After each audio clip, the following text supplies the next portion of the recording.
Hello, everyone. Thank you for joining us. Good morning and good afternoon. My name is Neeraj Periwal. I'm the product manager here at eFolder, and I'm your host for today's event. Welcome to the eFolder Expert Series. This webinar brings together experts from leading eFolder staff and our partner community for deep dive discussions on key service and technical topics. Today's Whiteboard session is all about comparing three of eFolder's leading BDR solutions, Replibit, ShadowProtect, and Veeam. Today we're joined by Dave Stufflebeam, Director of Sales Engineering here at eFolder. Now let's cover a few housekeeping items before I go into today's agenda. Today's session is being recorded. The recorded version of the webinar will be made available on our YouTube channel, and we're also going to make copies of the slides and the recording available to those who registered for the event. Now we've got over 180 people registered for today, and so we put all participants in listen-only mode. You may enjoy the audio portion of today's event either by streaming it on your computer or by dialing in over the phone. Today's webinar, as with all good webinars, follows a logical flow. After introducing Dave, our expert, we're going to take a quick look at eFolder's vision for the open cloud and why we fundamentally believe that having so many different BDR options is crucial for every MSP. We're then going to briefly examine a number of factors that MSPs need to consider when selecting which BDR to deploy to your clients. Then we're going to go into an interactive whiteboard session in which I'm going to have Dave kind of give some visual demos and visually walk us through the different features of Replibit, ShadowProtect, and Veeam. We're then going to take a quick look at some of the tools that eFolder provides partners to help market and sell BDR to clients. And we're going to follow all this with an interactive Q&A session. So if we don't get to your question during the main part of the webinar, we'll try to get to it at the end. Now, we encourage you to submit your questions in the chat box during the webinar, and as I mentioned, if we can't get to them during the meat of the content, then we'll try to get to them at the end. But now let me go ahead and introduce Dave.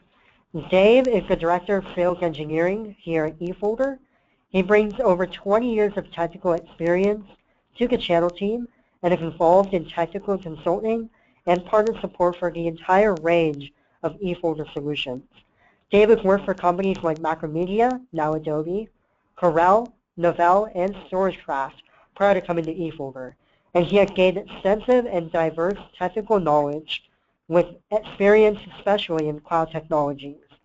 Now, Dave has presented to and performed technical trainings for many companies like Walt Disney World, Pfizer, Procter & Gamble, Boeing, Walmart, and many more. Dave, thank you so much for being here, and welcome. Thanks, Neeraj. I'm happy to be here again. So, let's take a look at why we fundamentally believe that having so many BDR options is crucial for every MSP. We believe that that SMB needs are rapidly evolving. Previously, if with other vendors, you may only have one or two options when it comes to BDR, but we believe that every SMB is different. Maybe some of them have a lot of virtual machines that they need to back up. Maybe some of them want a chain-free backup solution.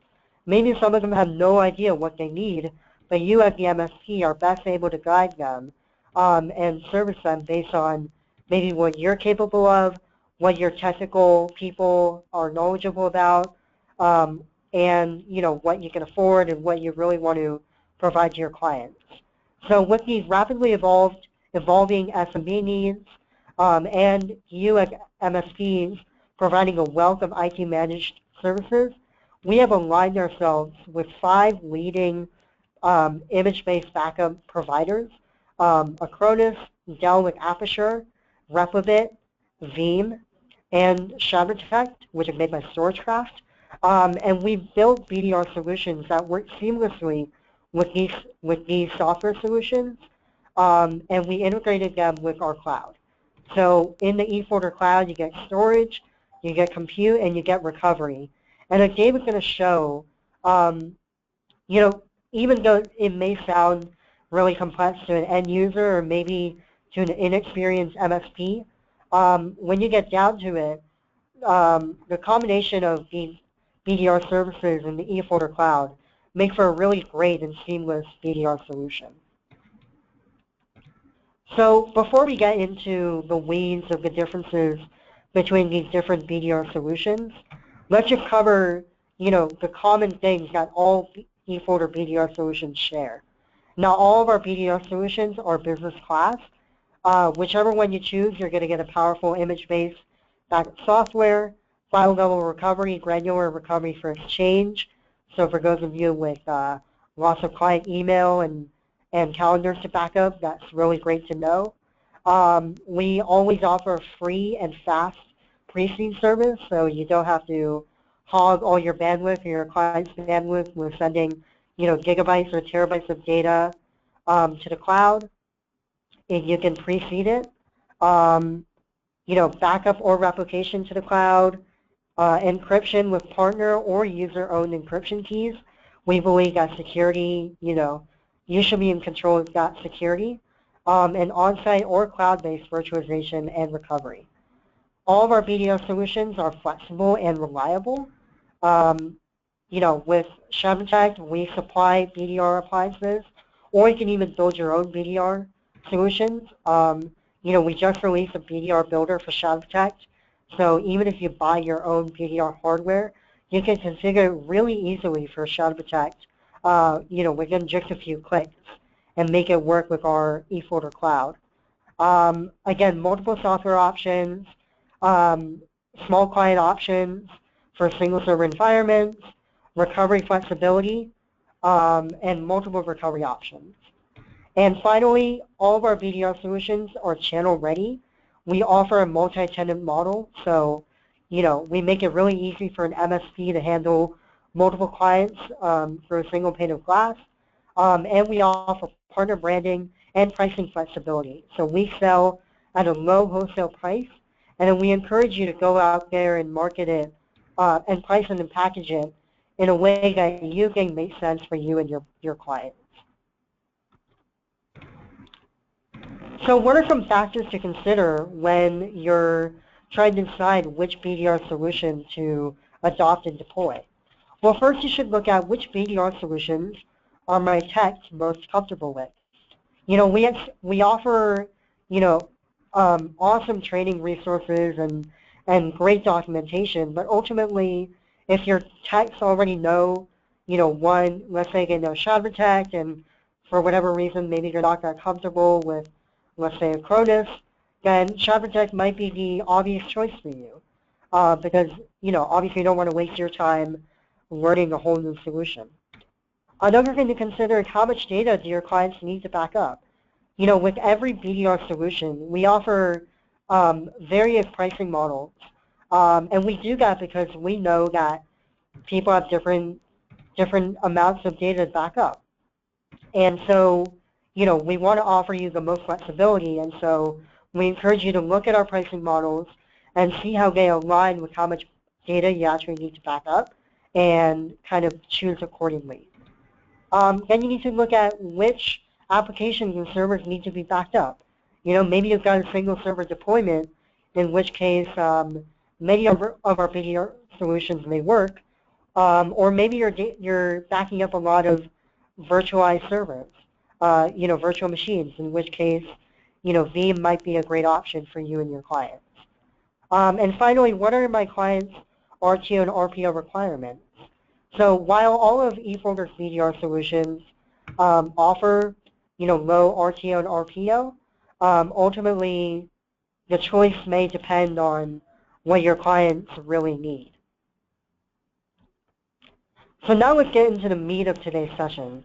And we're going to do a whiteboard session here comparing Replibit, ShadowProtect, and Veeam.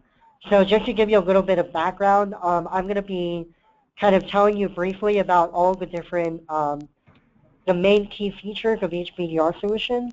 And then I'm going to hand it over to Dave to go into a bit more technical detail for each one. So BDR for Replibit. What are some key features here? First off, eFolder BDR for Replibit has chain-free backup technology. This is a really important standout feature of Replibit because what it means is that you don't have a bunch of dependent chains connecting one backup to the next. So if for whatever reason, you have, in another VDR solution, you may have, months and months of backups that are all dependent on one another. And if one from, let's say, a few months ago, for whatever reason, gets corrupted, then it can ruin your whole chain of backups. So with Replibit, all of the backups are chain-free, meaning they're each independently, they're each their own independent entity. So you don't have to worry about a corrupt backup from a few months ago ruining or making your life difficult by invalidating your most recent backup. eFolder BDR for Replibit offers automated testing and screenshot verifications. So, we strive to give you as the MSP complete control and visibility and assurance that the BDR solution is working properly. And BDR for Replibit is really great for this because, as I'll talk about later, we offer really deep ConnectWise integration. So you know that, there's a screenshot every night that confirms that the backup happened correctly, and you've got automated testing verification just to make sure that, if at any time you want to test it out, you can go ahead and do that. BDR for Replibit also offers extensive data verification checks. I'll let Dave go into a little more detail about this. Deep ConnectWise integration. We know that ConnectWise is the most popular PSA solution for most of our partners and many others who aren't our partners today. And so we integrate really deeply with ConnectWise to offer you things like, support tickets, the screenshot verifications.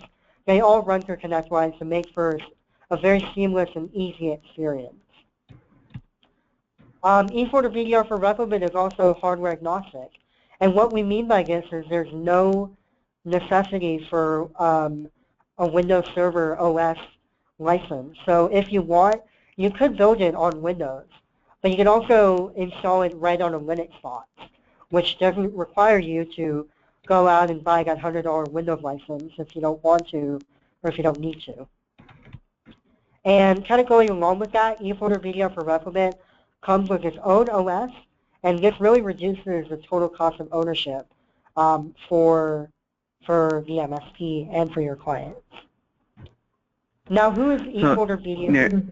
Neeraj, go ahead, this is Dave. Could you? There's one point you made that I need to correct you on. Could you go back to that slide? Thanks. Sure. So when you were talking about hardware agnostic, you made the comment you could build it on Windows, and I just want to make sure that our listeners and viewers understand that this actually, you cannot build a Replibit BDR on top of Windows. When you install it, it does install its own operating system. It's an Ubuntu operating system, and it's all graphically driven by a browser interface or a web interface, but you cannot build a Replibit appliance on top of Windows. I just wanted to, it kind of sounded like that's what you said. I just want to make sure that no, it does require a BDR. You have to install Replibit, which installs the OS and the backend file system and manages the repository where all the data is stored and everything else like that. So I just wanted to correct that before we went further. Sorry. No, thank you. No, don't apologize. That's very important, and thank you for correcting me on that.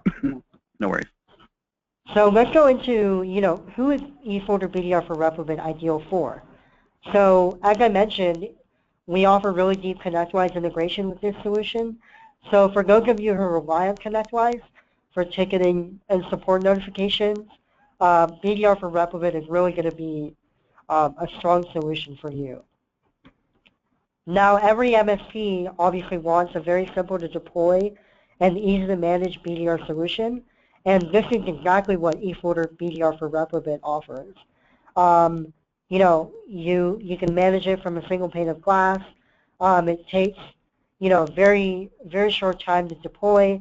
It's very simple to manage with that deep ConnectWise integration. So It's really great for MSPs who just want a very hassle-free and simple to administer VDR solution. And finally, without the lack of chain dependency for eFolder VDR for Replibit, that means you've got a really low overall storage footprint in the cloud.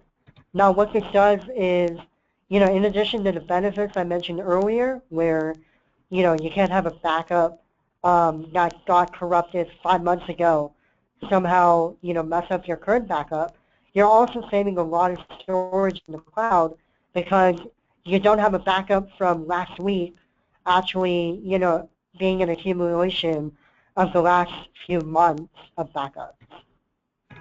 So, Dave, now I want to switch over to your screen and, let you kind of illustrate what is exactly the benefit of chain-free backup technology. Sure. So let me go ahead and make you the presenter here. Give me a quick second.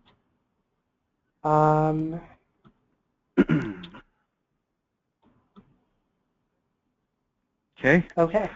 Let me make sure I get the right screen on here because I've got my drawing tablet mapped to one screen here.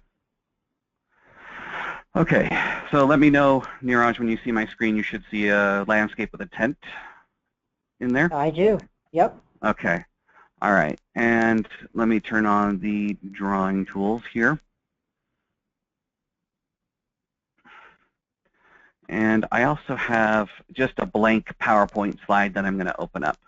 Okay. Awesome. So the benefit of chain-free technologies and what Neeraj was talking about before, when you have a technology where, okay, my tablet isn't drawing all that well. And let me readjust here. When you have technologies where you have a full, okay, let me draw with the mouse here really quick because the pen that I set up isn't really working. You have the full plus you have the regular incrementals. Imagine these are perfectly drawn eyes. I'm drawing with the mouse now.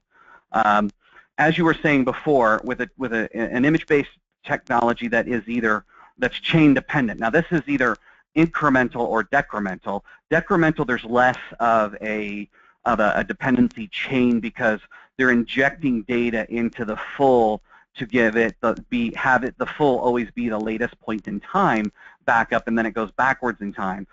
Typically, most of your image-based backup tools that are chain dependent are going forward in time, so that this incremental is dependent on that incremental, dependent on that one to that one. And if this guy happens to be corrupt for whatever reason, maybe it was written to some bad sectors on the storage, or the storage went bad on those particular sectors after it was written, and that's where the dangerous is, because if you have all these incrementals going forward, you're basically dead from that point forward. Replibit solves this problem in a really unique way. It basically, on the appliance, so like I said before, Replibit does require a physical, hardware. This is supposed to be a computer, just imagine with me here. Does require a BDR appliance to be on site. Again, it installs its own operating system. On the back end of this storage, you're going to install storage on this. Typically, you're going to let Replibit manage the RAID on this. We recommend a minimum of 5 hard drives, 2 for the OS partition, which is a minimum of like 250 gigabytes, but 2 for the OS, and then 3 for a RAID 5, but let Replibit manage that RAID 5. So on that RAID 5, what's going to happen is there's going to be a repository created here. And what happens is Replibit is still an incremental backup technology. So on a protected machine, it is still going to take a full backup for the very first time. So what's going to happen is that full backup is going to be injected, sorry, that's supposed to be an arrow, injected into this repository, and it basically creates a layer. So this one's going to just say full, sorry, my pen's not working here, but what's going to happen is there's going to be bits and bits of data in here. Now, Replibit going forward is going to track changes just like any other image-based backup product, and when it comes time to back up an incremental, it is only going to back up the changes. So again, for lack of a better explanation, it'll create another layer, and imagine that's a really straight, beautiful line for me. And what's going to be different is it's not going to be a full, it's just going to contain the different bits of data that changed from the full backup to the next incremental. And again, going forward with every single incremental, I'm laying down a layer, okay? And what this really is this on the back end is a raw virtual disk file, okay? It's just a raw disk file. And what each one of these layers are is a map, okay? A sector map of what's really being laid down, okay? So at any point, I can take these sector maps and kind of mash them all together and get the latest version of all the sectors. Or I can say, you know what, this sector map is bad, I don't like it. I can actually delete this particular sector map and get rid of it. And because of the way the data is being laid into the repository, I can independently get rid of this one, and it's not going to affect any of the layers going after it. I hope that makes sense, but that's the big difference between, you know, an image that is an image-based backup program that is creating raw files, and what I mean is, like, you know, in the files directory, you look in, you know, where the share is, where the backup is going, you see a full file, and then you see an incremental file, and you see independent incremental files. And if I go delete one of those incremental files, again, everything is messed up. But with a repository and a raw disk file where everything's being injected, I'm not dependent on individual files to be A-OK. I'm actually dependent on this repository, which with the Replibit infrastructure and what's happening on the back end, Replibit is constantly looking at that data, resilvering the data, and it's always constantly checking and rechecking and verifying the validity of the data that's on the inside of this repository. So I hope that makes sense. I don't know if there's been any questions, Neeraj, while I'm talking about this, if we can answer it at this point that pertains to this. Yeah, there haven't really been any questions about that specifically. Okay. I do have one question about Replibit in general from John. He says regarding, you know, using the local VDR appliance versus Windows, could it be an Ubuntu Hyper-V guest VM on top of Windows? So that's a really good question, and the answer is yes, but it's not supported by either Replibit nor eFolder. So if you do that and you call up support and say, oh, I need support, and we look at it and see that it is a virtual machine appliance, you're going to be on your own. Unfortunately, it's an unsupported environment. Another reason why you're not going to want to is the reason you want to do a physical appliance is because all of these particular images or these incrementals they're already converted to a raw virtual disk file. And what happens is each backup is already converted to a virtual machine at that point. So any one of these particular incrementals, including the full, is instant. You can instantly virtualize it on the VDR. So if you're doing that inside of a Hyper-V, you've got to ensure that the physical host supports nested virtualization, that you have Hyper-V configured correctly to support nested virtualization, and there's too many ifs there. You wouldn't want to do that.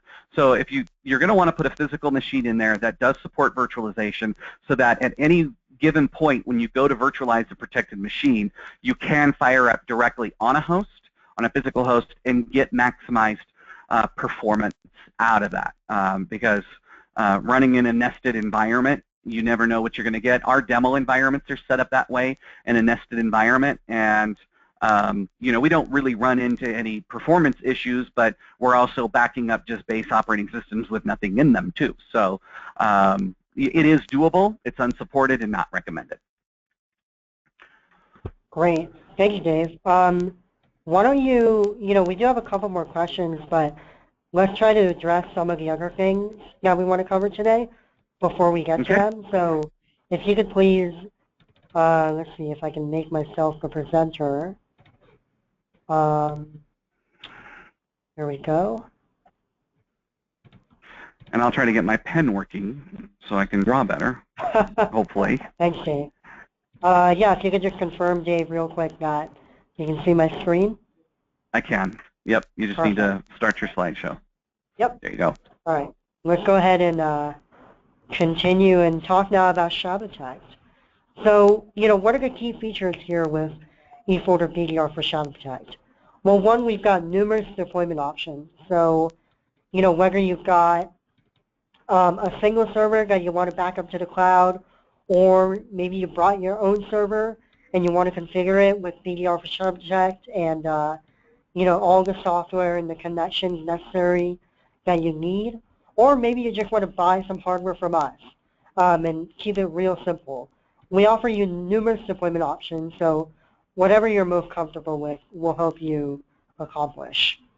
Another great thing about BDR for ShadowProtect is cross-site replication. So this is something where you're able to replicate not only to, let's say, the eFolder cloud, but cross-site, which may be beneficial for some of the MSPs out there. eFolder BDR for ShadowProtect offers deep RMM integration. So if you've got something like LabTech, for example, this deep RMM integration will be really beneficial in case you want to take a look at what's going on the server or on the client side and figure out, if there's an issue, how can we monitor it and quickly fix it over an RMM with an RMM tool. As I mentioned before, I think I mentioned it, eFolder BDR for ShadowProtect can be deployed with or without a BDR appliance. So if you've got that kind of situation, then it's great for that. Now, eFolder BDR for ShadowProtect, unlike BDR for Replibit, is not chain-free, but we do offer extensive chain management and verification. So, we do our very best to decrease the likelihood of any kind of chain-based, issues or complexity in that sense. And finally, with BDR for ShadowProtect, you are able to restore to dissimilar hardware. And this is something that Dave can go into in more detail. But let's quickly go over, before we hand it over to Dave and have him go through ShadowProtect in more detail, let's go over some cases where we think eFolder BDR for ShadowProtect is really ideal. So for those of you who have used ShadowProtect for other solutions, obviously adopting eFolder BDR for ShadowProtect will be quite easy for you. There's little to no learning curve. We, again, offer really great documentation and training if you need to brush up on things, but in general, if you've already used ShadowProtect, you're already used to it, you should get a really seamless solution.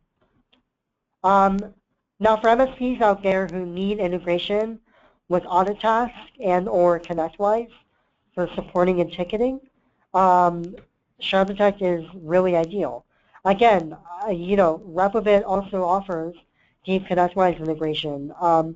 So this really just goes to show that, regardless of which solution you pick, we really try to do our very best to support you by integrating with as many things that you need integration with. And finally, for those clients who don't require BDR, because eFolder BDR for ShadowProtect offers, can be deployed with or without a BDR appliance, it's really great for that kind of situation as well. So let me go ahead and Dave, I'll make you the presenter one more time, not one more time, but again, and you can walk us through a few things. Sure. All right. Let me bring back up the slideshow here. And hopefully, again, like I said, hopefully I've got my pen working. I was able to run through some calibration, but we're going to do a live test again right now. So one of the key features that you talked about, I want to talk about two things here, and one is the ability to go to dissimilar hardware. coming from StorageCraft, I worked there many moons ago, and I was the very first sales engineer they hired back in the day. I mean, you cut me, I bleed. ShadowProtect, I love this product. But the main point that I would like to stress out, which I think is one of ShadowProtect's strongest features, and that's the ability to go to dissimilar hardware, whether it's physical or virtual. You know, they promote, you know, from physical to physical, virtual to virtual, virtual to physical, any direction you want to go. They have the ability to do that. And one of the main functions that it does is, you know, you're backing up. There we go. Oh, almost. I'm not certain why things are cutting out. But let's say you're backing up machine A, and you're backing that up to a BDR. It doesn't really matter. You're just backing that up to local storage. This machine dies, and you replace that machine. Maybe the motherboard was fried. You replace that machine, and maybe this happened to be a Dell or an HP, and this one happens to be an HP. Again, I don't know why this thing is refusing to draw, so we're going to have to go to the pen. But what happens is, inside the image, so in the storage, you have the ShadowProtect image. And by the way, all the other tools work similar to this.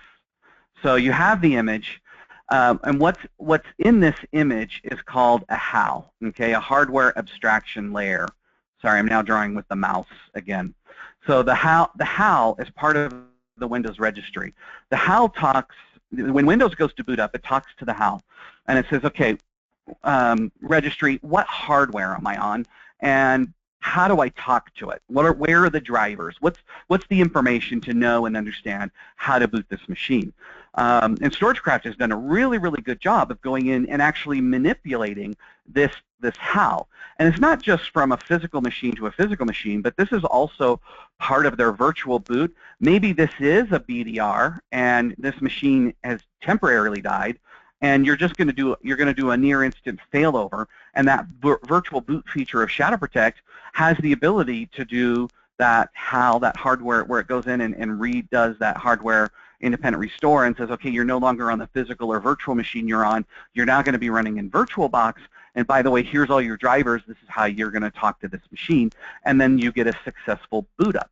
Okay, so what happens is you lay the image down on a physical to physical, not a near instant failover with virtual boot, but you would lay that image down onto the physical machine. You do a bare metal recovery, and then the last step, you know, you have the hard drive in here, and on that last step of the hard drive, after the data is down, the Windows recovery CD for ShadowProtect will go in and edit the HAL. So you boot to this recovery CD, and it makes a list of the physical hardware that's on this machine.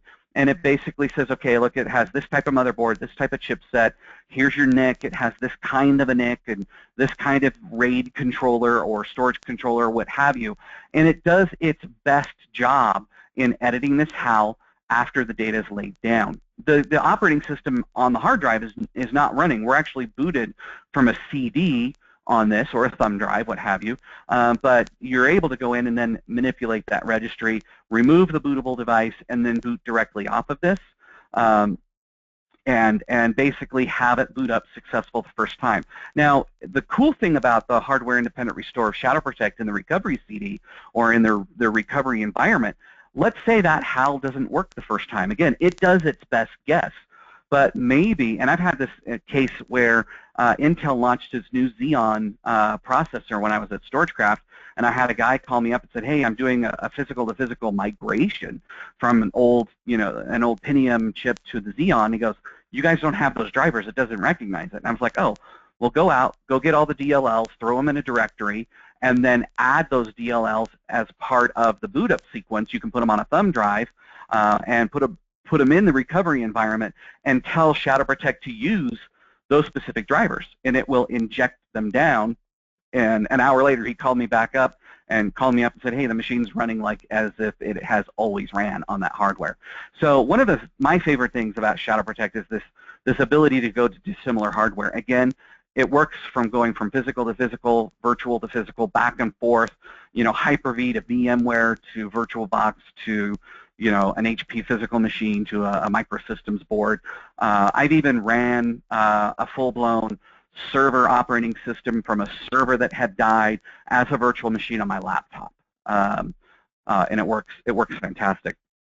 The other part that I wanted to talk about, Neeraj, really quick, if we have the time. I don't see a clock. Let me check the time. Sure. I'll be quick on this one. Is you were touching on the chain-based management, and one of the things that I want to talk about is, it's hard to work at eFolder when we sell products that actually compete against other features of other products. So I don't want it to sound like we're talking bad about ShadowProtect. And it's chain-based technology. On the contrary, it's just that's one of the benefits of Replibit that you have is chain-free. But to give StorageCraft credit in what they've done, you do have this full and these incrementals. I'm not going to try to draw the eyes. I'll just draw straight lines here, kind of straight lines as incrementals. What they've done is they have a tool called Image Manager, and I'll just draw an IM here. And with Image Manager, as soon as an incremental is created, it will go look at that incremental and do an MD5 checksum on it within a few seconds to verify, was this image created correctly? Because ShadowProtect will create an MD5 file when it's done. And it'll go look at that MD5 and verify the incremental and say, hey, did I come up with the same MD5? Okay, yes. So this incremental is valid. We know that the incremental itself is good on disk, okay? And as long as this incremental is part of the dependency chain, it will always verify that based on a scheduled basis. So depending on what your retentions are and your collapsing schedule, ShadowProtect will always verify data that's part of the dependency chain. Well, what happens is at the end of every day, if this is a day's worth of incrementals, ShadowProtect or Image Manager will look at all of them, lift out enough data to create what's called a collapse daily. And it's not going to be exact of all the data here, but just the data that's necessary to create a file that if any one of these guys were to go bad or be deleted or go belly up, that the dependency is on this file, not any of these. And ShadowProtect has an algorithm called shortest path back to full. And it's built into their mount driver, to their virtual boot driver, to the recovery CD. And what it does is it says, okay, if there's a collapsed daily or a collapsed weekly or a collapsed monthly in place, that really is an M, people, you have the ability to say, all right, as long as there's monthlies in the way, we're going to use those as the chain back versus, say, all the incrementals. So in this case, if you're taking 10 backups a day with ShadowProtect for 100 days, you're going to have 1,000 incremental files in 3 months worth of time, right? It's just going to grow out of control. But Image Manager in place here will reduce that dependency chain to be as small as possible, mitigating the risk as best as possible, but also with the verification and re-verification of those chains, you'll know very quickly if one of those has gone bad. Just a year ago, on my old work laptop, I had 2 hard drives in place, and I was backing up the one hard drive. I had the CD caddy out and a hard drive caddy in its place, and I was backing up the C to the D. And all of a sudden, an incremental actually went bad before the collapse happened. And with this integration that you were talking about, our backup manager software knows and understands the ShadowProtect chain and will report that up to our web portal in the cloud. I was getting emails from our web portal. I wasn't using Autotask or ConnectWise, but I was getting emails from the eFolder web portal telling me that I had a bad incremental on my laptop, which was really cool. And I was able to go in, correct the chain before I had any problems, and was able to correct it in a way that didn't even require rebasing or reseeding the data chain as well. So, just because this is chain-based, it's not bad, it's not ugly. It's actually, StorageCraft has done an amazing job at maintaining this chain to be as small and as good as possible. So I just wanted to add that 2 cents. I'll shut up now, Neeraj. Go ahead and move on. No, everything you say is full of wisdom, Dave. And we appreciate your drawing. I got to get the pen working better. So. Yeah. No worries. So let me make myself the presenter again. Let's Okay. quickly walk through eFolder BDR for Veeam, and then we will, and then we'll be able to address a lot of the questions that people are talking about with regard to Replibit and ShadowProtect. So, what is eFolder BDR for Veeam? It's a backup solution for Veeam deployment. So for any of you MSPs out there who are protecting your client's virtual machines and backing them up using Veeam, which obviously works with either Hyper-V or VMware, you can back up those Veeam deployments using eFolder BDR for Veeam to the eFolder cloud. So the main features here are very flexible deployment options.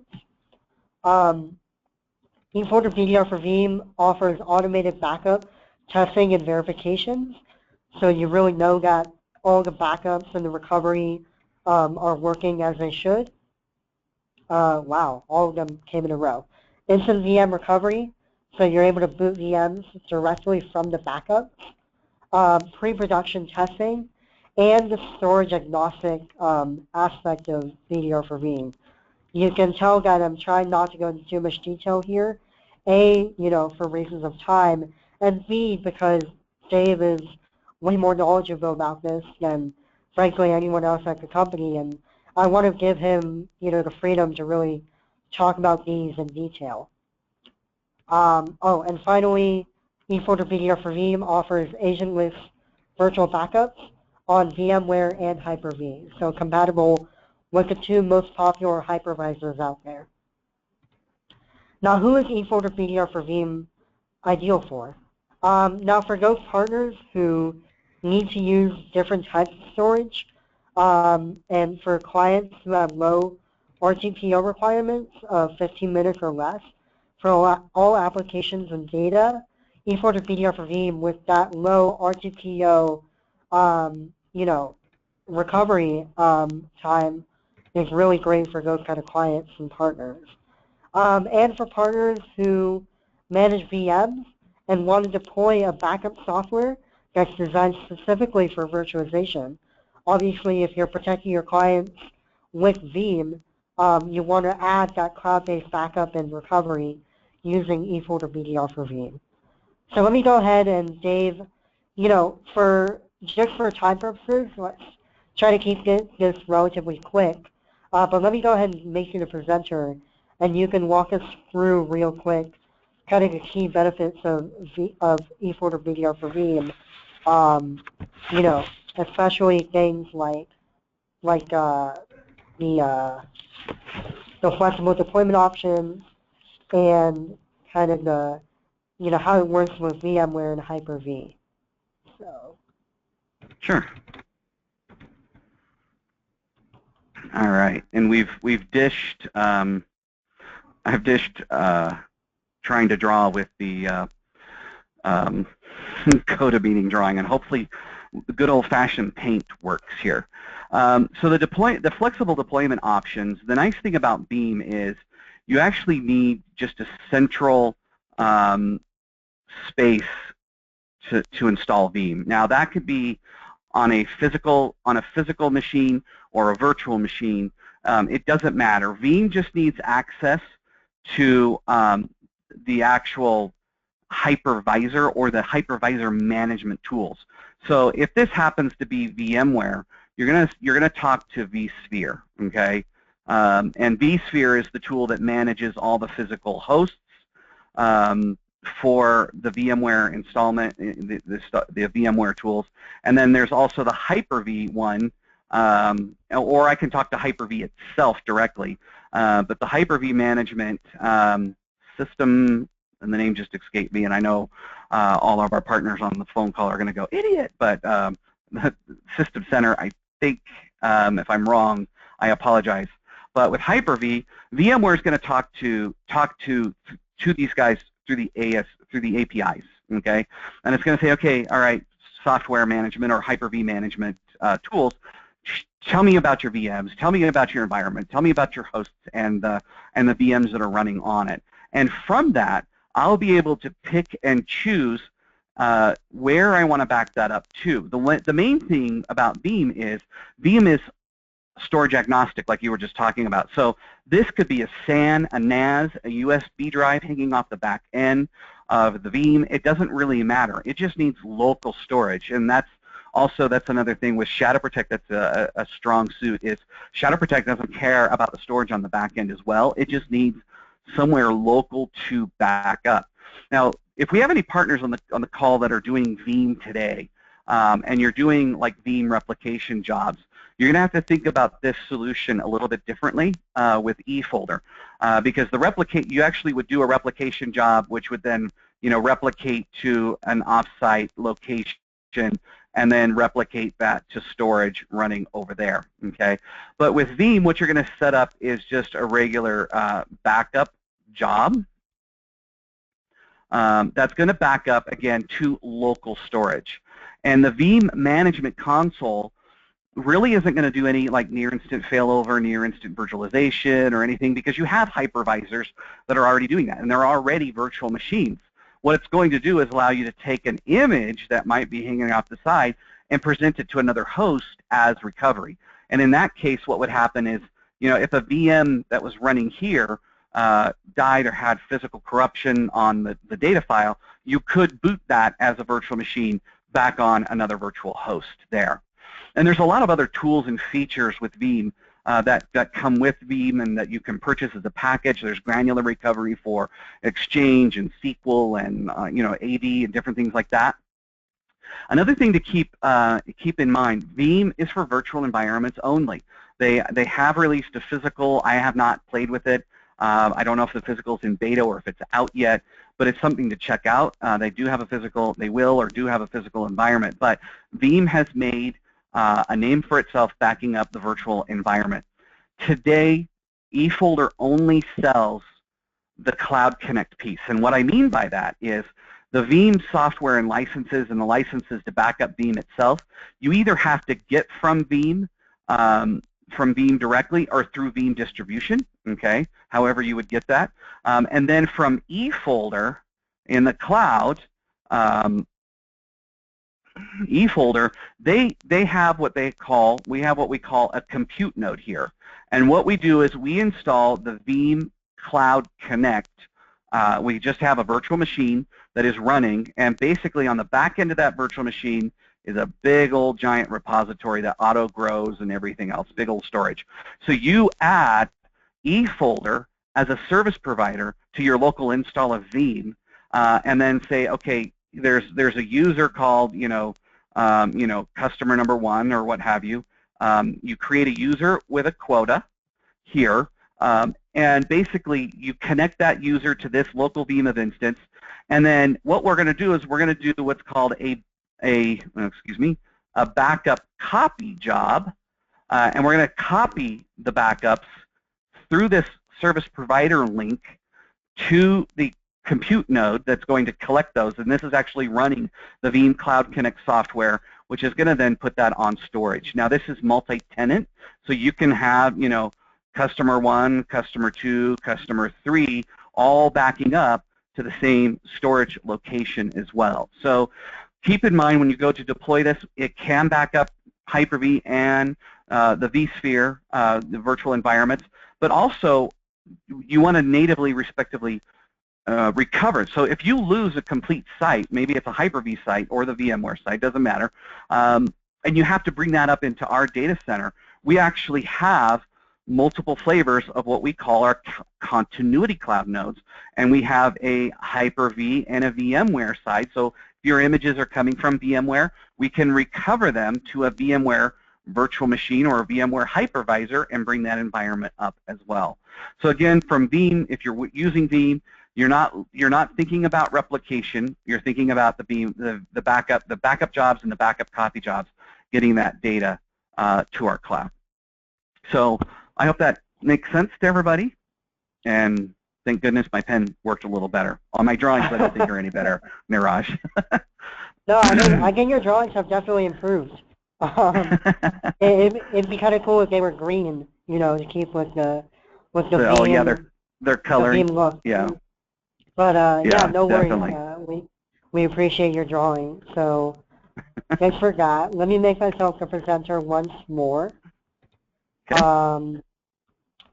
And so what we have here is really kind of a master chart that we've made that really compares the three BDR solutions that we talked about today, and really makes it easy for you to compare side by side, where they differ, how they're similar, and which one is best for you based on what needs you and your clients have.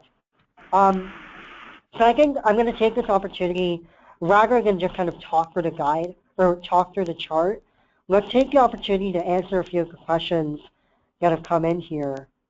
I just got to say this. There's one guy who chimed in, "Nice job, Picasso."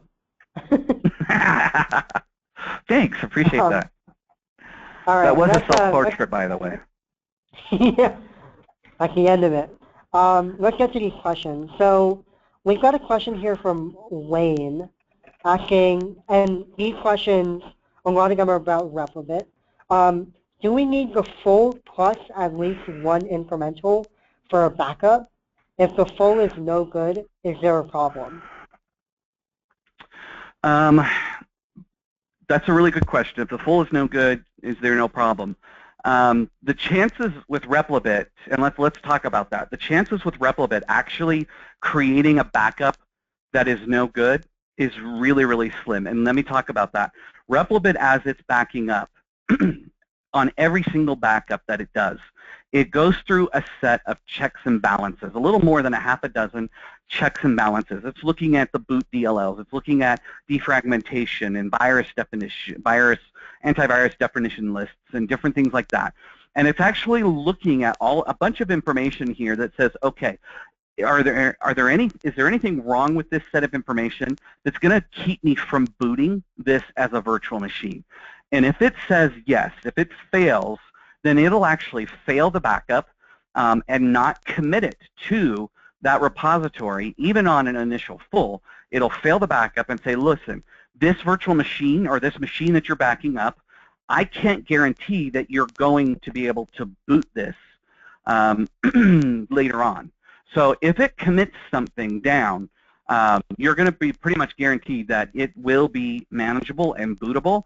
If the data goes corrupt in the repository on the drive, I mean, there are 1,000 things that can go wrong on a BDR, on a physical host to corrupt data, but the back-end processes with Replibit and the checking and the rechecking of the data and the resilvering, if you have it in a RAID 5 and one of the drives goes bad or what have you, it does resilver that data when you swap the drives and rebuild it or what have you.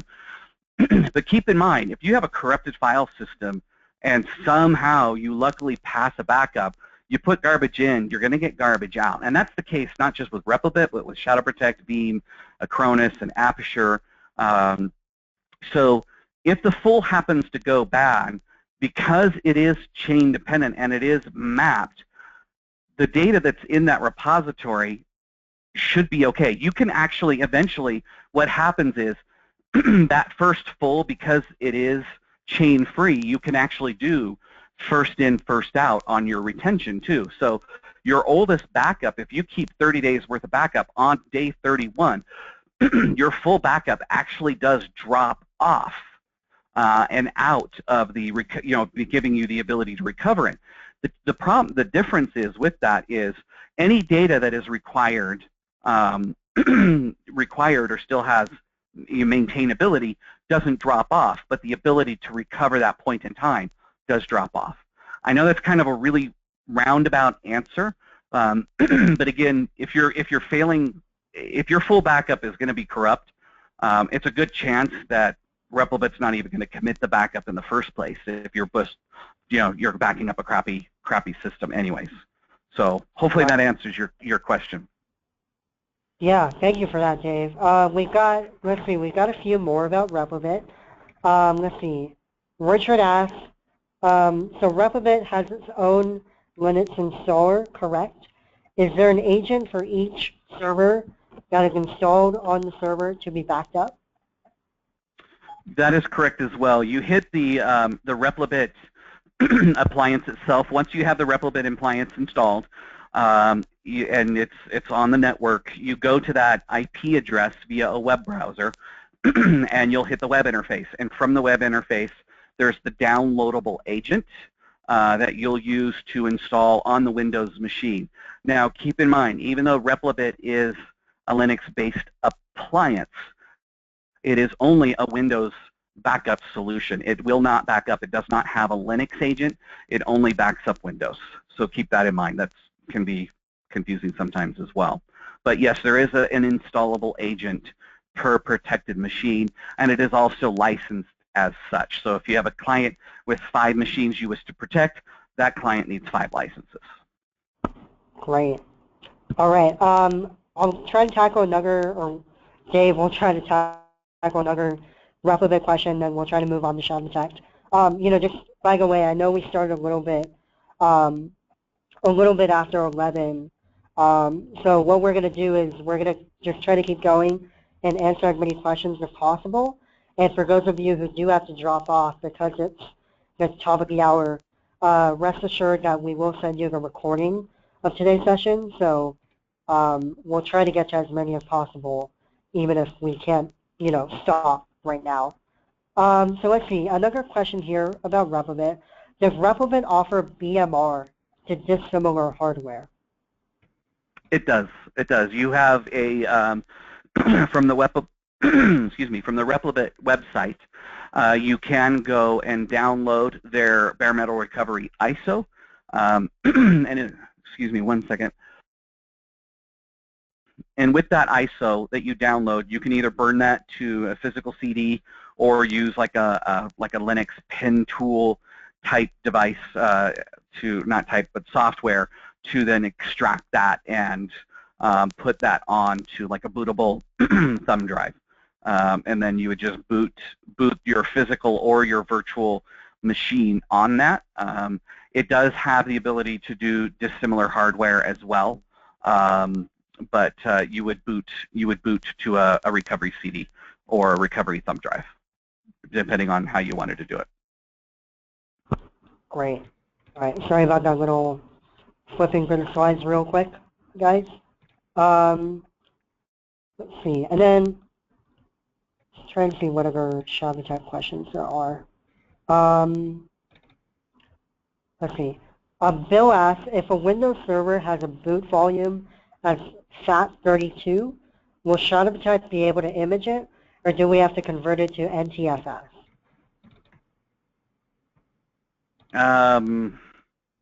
So the file system for ShadowProtect, from my understanding, if I'm understanding your question correctly, the file system of the volume, I don't think matters. Now you're specifically saying the boot. You make me think of like 32-bit or 64-bit operating systems. ShadowProtect backs up FAT32, and NTFS file systems. So hopefully that answers your question. Beyond, okay. Yeah, hopefully, Bill, you got the answer that you needed. Let's see. Question here from Kurt. I believe this is for ShadowProtect. Can you clarify cleanup consolidates monthly image files and keeps consolidated monthly image files for best practices? Is it correct that by default it's set to 12 months? So that's a really good question, Kurt, and that's a deeper training than what I can go into on the webinar. However, quick answer is ShadowProtect or Image Manager by default is set to keep all consolidated monthlies.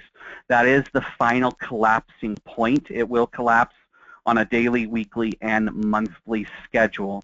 However, if you're using ShadowProtect 5.0 and above, there is a feature in Image Manager that you can turn on called consolidate monthly images, and it uses what's called a consolidated rolling file that acts as a go-between file from the full to the oldest monthly. Again, it's a deep dive, but you can choose to keep as little as 1 month of monthlies all the way up to forever, depending on what your local requirements are. So the default when you turn it on, yes, is 12. Best practice is based on the conversation with your customer. And the kind of conversation you need to have, and this also includes your collapse dailies and weeklies, is how far back, if you're talking about the incrementals, how far back do you want to go to where you have every hour on the hour versus end of the day? And if they say 2 weeks from now, I don't care if I can get to 2 o'clock or 6 o'clock, then you know you're keeping those incrementals for 2 weeks. And then again with the monthly, where you say how far back is it okay to where we just can't recover the data at all? If it's now July, do you care that we can't recover any points in December? Then, if they say no, then you know you can enable consolidation of the monthlies and tell it to start getting rid of monthlies at after 6 months. Okay. Another thing to think about with your customer is what kind of compliance and regulations they have to keep. If there's some SOX or HIPAA or all kinds of different, you may have to keep that data. If you're working with a pediatrician, I've heard they have to keep data for 18 years, so you don't want to get rid of any of those kind of monthlies or anything else like that as well. So definitely a conversation with your customer, but I hope that answers your question. Great. Now let's try to tackle a few Veeam questions, if we have time. So question here from Richard, does Veeam have local backup storage in addition to VCC? That is correct. Veeam actually does, with the way that we set it up, the way that it's configured to back up to our cloud, to the eFolder cloud, Veeam does require local storage. Now, Veeam itself is just a software layer that you install on a Windows machine, and then you can point it at any kind of storage. So if you have a SAN infrastructure on-premise and you want to carve out a LUN and present that to the machine that Veeam is backing up, you can do that. If you have a NAS and you want to present data, data storage from that, or a USB drive, or what have you, or local internal drive to if you create like a Veeam appliance. Veeam just requires local storage first, and then what we do is have a backup copy job that's going to pick up that backed up data and send it to the Veeam Cloud Connect running in the eFolder cloud. Awesome. Great, thank you for that. Let's see. A question here from Phil. Veeam apparently offers both backup and replication.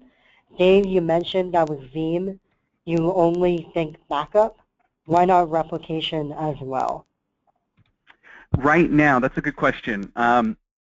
Veeam's amazing at replication, at getting data from, replicating it from site A to site B.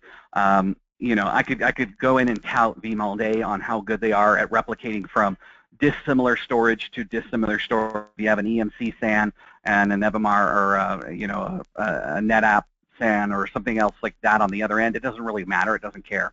But the way that the data gets to the eFolder cloud is through a backup copy job. And so the only reason why I stated what I stated is because if you're a current Veeam partner, it's a good chance you've already been doing replication, and you kind of have to, if you're thinking about sending data to the eFolder cloud, then you have to change your backup jobs from replication jobs to regular backup jobs.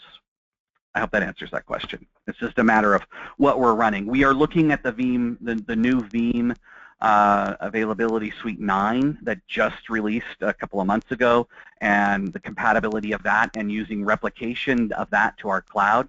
Right now we're just evaluating it, and nothing has been determined whether we're going to turn on the ability to replicate to our cloud right now. So everything right now is done through backup jobs instead of replication. Awesome. And one final question before we end today's session. Thank you so much, by the way, for all of these valuable questions. A couple of people have asked, they kind of want clarification on what is the value add you get when you combine the eFolder cloud with what you're already doing, which is backing up your client's data with Replibit or ShadowProtect or Veeam. What is the real value add that eFolder delivers?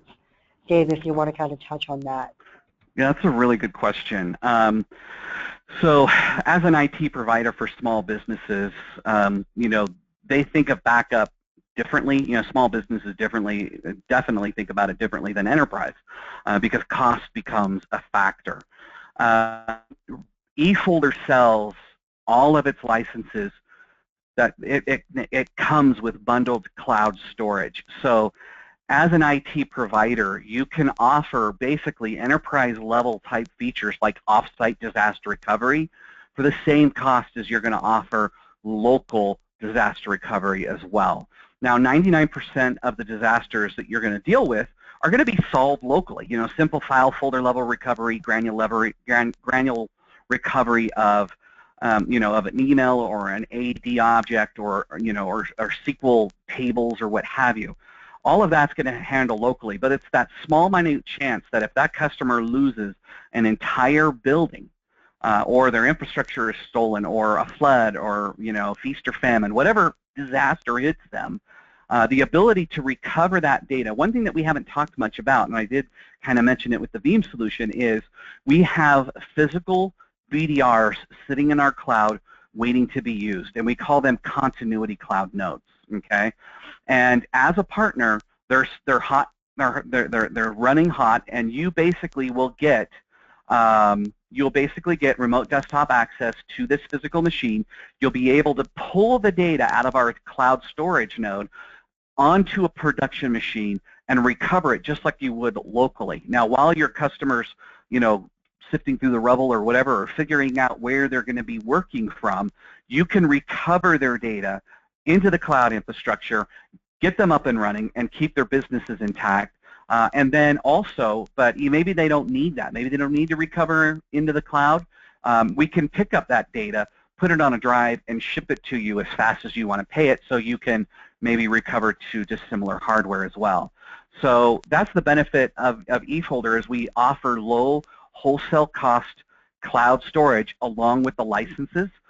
So you have the ability to have the edge over maybe another competitor MSP that's going to come in that may only offer local storage, where you can offer local and offsite for the same price, or maybe an added bonus level. Maybe, a lot of our partners will sell tier solutions where they'll say, okay, backup plan, silver is just local backup, but gold is also going to give you offsite. Well, you already have it in your price point, so therefore it's just extra margins for you.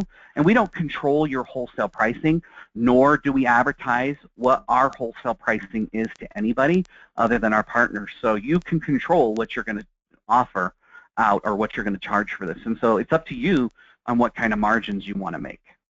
So I hope that makes sense. Awesome. Thank you, Dave. And, this has been an incredibly technical discussion, and Dave, we always appreciate your insight. But thanks.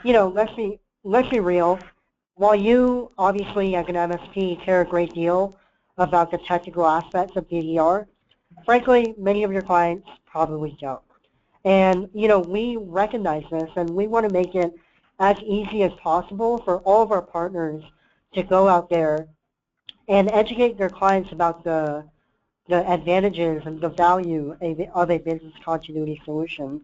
So to everyone who attended, as kind of a thank you, we're going to send all of you our eFolder Business Continuity Playbook.